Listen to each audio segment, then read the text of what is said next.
샬롬, 오늘도 하나님 말씀 앞에 나오신 여러분 환영합니다. 우리 함께 기도하겠습니다. 하나님, 오늘도 우리에게 귀한 말씀 주시니 감사합니다. 하나님 말씀 속에서 주어지는 힘과 소망으로 오늘도 살기 소망합니다. 깨달아지는 은혜, 나를 변화시키고 다짐케 하고 결심케 하는 그 은혜 이 시간에 허락하여 주옵소서. 예수님의 이름으로 기도했습니다. 아멘. 오늘 함께 살펴볼 말씀 마태복음 10장 16절에서 23절까지 함께 살펴보겠습니다. 지난 시간에 예수님은 제자들 중에 사도 12명을 세워서 권능을 주십니다. 이들에게만 독특하게 주셨지만 그것은 그들이 특별해서가 아닙니다. 그들에게 역할을 주시기 위함이에요. 어떤 역할입니까? 나머지 예수님의 제자들이 이 사도들을 통해서 어떻게 살아가야 되는가, 하나님의 자녀로서 예수의 이름으로 받은 권능으로 어떻게 살아가야 되는지 대표 모델링인 거예요. 그렇습니다. 사도는 직위가 아닙니다. 역할이에요. 그런 점에 있어서 우리의 본보기가 되는 겁니다. 네, 예수님은, 사도는 우리가 따라가야 할, 닮아야 할 대상이고 존재인 것이죠. 그러면서도 예수님은 오늘 권면의 말씀을 함께 주세요. 16절부터 보시죠. 보라, 내가 너희를 보냄이 양의 이리 가운데로 보낸 것 같도다. 그러므로 너희는 뱀같이 지혜롭고 비둘기같이 순결하라. 사람들을 상가라. 그들이 너희를 공회에 넘겨주겠고 그들의 회당에서 채찍질하리라. 제자들이 가는 길이 천국을 전하러 가는 길, 즉 그간 악한 천사, 타락한 천사가 죄악으로 다스리던 마귀와 귀신의 땅에 새로운 질서가 나타났다라고 전하러 가는 것은 마땅히 싸우러 가는 것이고 저항이 있을 수밖에 없다라는 권면을 주세요. 그 저항은 그간 사도와 제자들이 접해보지 못한 영적이고도 강력하면서도 눈과 손으로 볼 수도 제압할 수도 없는 저항이기 때문입니다. 몸으로 싸우는 것이 아니라 영적 전쟁이기에 예수님은 양을 이리에게 보낸 것 같다, 이런 걱정도 하세요. 이러한 예수님의 염려는 애증이죠. 사랑하기 때문에 아끼는 마음에서 나타나는 마음이에요. 그런 마음으로 예수님이 제자들에게 동물에 빗대어 말씀하세요. 뱀처럼, 또 비둘기처럼.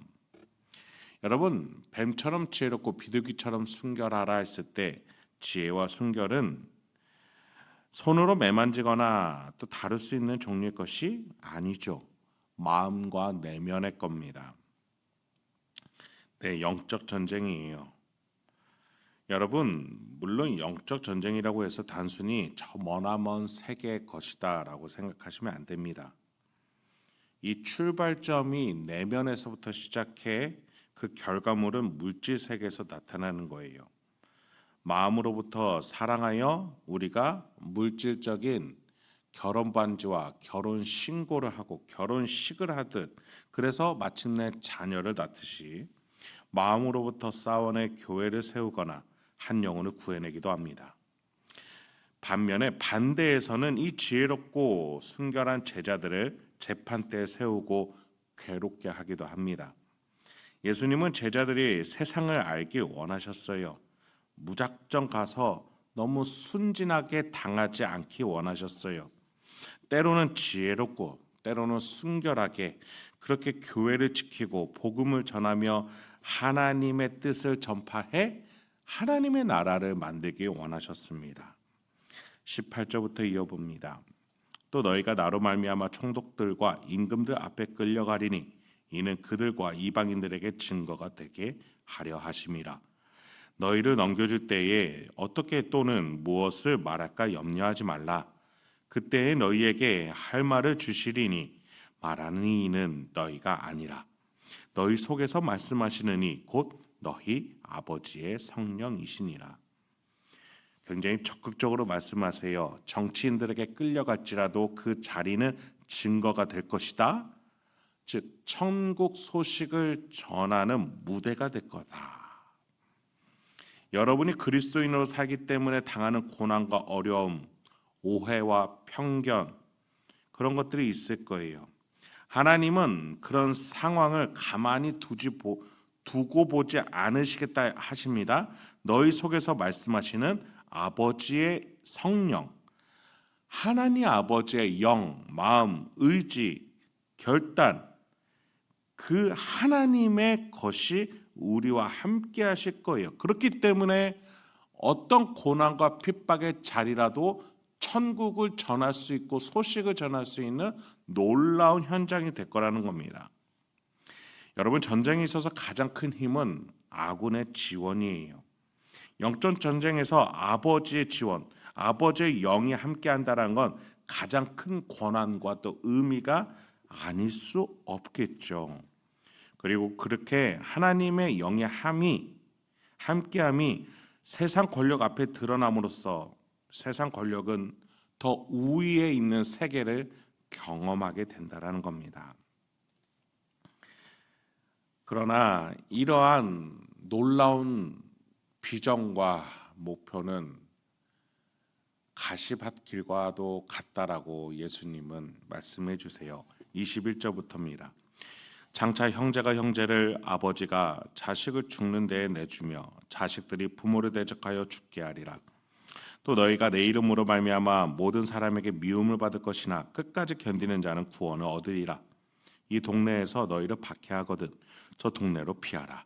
내가 진실로 너희에게 이르노니 이스라엘의 모든 동네를 다 다니지 못하여서 인자가 오리라. 가족과 가족, 가장 친밀하고 신뢰가 두터울 수밖에 없는 관계조차도 신앙 때문에, 예수의 이름 때문에 갈라지고 갈등됩니다. 서로가 핍박을 하게 된다라고 되어 있어요. 물론 예수 믿는 자들이 핍박하지는 않고 받게 될 거예요.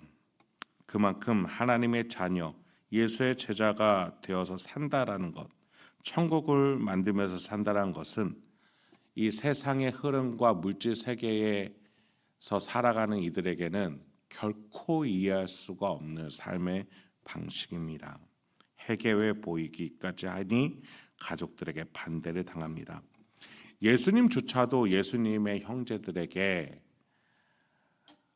반대 아닌 반대를 받아왔던 것을 우리는 복음서를 알 수 있어요. 예수님도 그러셨는데 우리라고 비켜나갈 수 있겠습니까? 그럼에도 예수님은 이렇게 얘기하세요. 끝까지 견디는 자, 끝까지 하나님의 자녀로 생존하라. 그렇습니다. 여러분, 우리가 이러한 핍박과 고난을 받으면서도 살아갈 수 있는 이유는 그 복음을 체험하고 경험하는 거예요. 새로운 질서가 나타났고 그것을 우리는 경험해야 합니다. 예수의 이름으로 병이 낫고 죄사함이 이루어지고 귀신이 쫓겨나갑니다. 그 권능과 그 놀라운 능력으로 살아가야 합니다. 그래야 우리가 끝까지 갈 수 있습니다. 이렇게 복음의 제자들은 그렇지 않은 자들에게 미움을 받을 것이나 끝까지 믿음으로 견뎌 나가며 마침내 우리는 그 결과물을 맛보게 될 겁니다. 그러나 그것은 그 끝에만 주어지는 게 아니에요. 오늘 우리 현장에서도 충분히 맛볼 수 있습니다. 그렇게 우리는 저 끝까지의 완주를 하나하나 해나갈 수 있는 것이겠죠. 인자가 오리라. 정확하게 예수님이 언제 오실지 우리는 알 수 없으나 다시 오실 것을 기다리며 살아가는 것 아니겠습니까? 오늘 어떠한 일정 가운데 살아갈 계획이십니까? 여러분이 가진 문제와 근심이 어떤 거이세요? 하나님 아버지와 또 예수 그리스도의 제자로서 든든한 우리의 후원자들이 있습니다. 함께 하시며 또 믿으시며 오늘도 당당하게 명예롭게 살아가는 저 여러분들에게 소망합니다. 함께 기도하겠습니다. 하나님, 오늘도 우리에게 귀한 말씀 주시니 감사합니다. 이 말씀을 통해서 오늘도 우리가 어떻게 살아가야 될지 다시 한번 다짐해 봅니다. 주여, 말씀을 잊지 아니하고 깨닫고 기억하는 놀라운 은혜 허락하여 주옵소서. 예수님의 이름으로 기도했습니다. 아멘.